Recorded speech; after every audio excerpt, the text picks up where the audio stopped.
Ahmedabad plane દુર્ઘટનાને લઈ જંબુસર પંથકમાં ચિંતાનો માહોલ। સારોદના સાહિલ પટેલ તથા મૂળ કાવીના હાલ રહે ભરૂચના સાજેદાબેન પ્લેનમાં સવાર હતા। અમદાવાદના મેઘાણીનગર આઈજીપી કમ્પાઉન્ડમાં પ્લેન ક્રેશ થયું હતું। પ્લેનમાં 242 પેસેન્જરો સવાર હતા।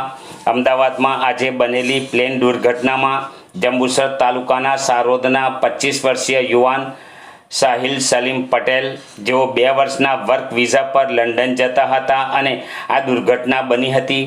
સાહિલના પિતા સલીમભાઈ પટેલ ઉર્ફે ગદ્દુ જેઓ ભરૂચ જિલ્લા બીજેપી લઘુમતી સેલના ઉપપ્રમુખ અને સાહિલ આ પ્લેનમાં સીટ નંબર 38H પર સવાર હતો, જ્યારે મિસ્ટર સાજિદાબેન સલીમ કાવી હાલ રહે ભરૂચનાઓ પણ આ પ્લેનમાં 93 નંબરની સીટ પર સવાર હતા, જે બહાર આવ્યું છે। પ્લેનમાં દુર્ઘટનાની જાણ જંબુસર પંથકમાં થતાં જંબુસર પંથકમાં ચિંતાનો માહોલ જોવા મળ્યો હતો।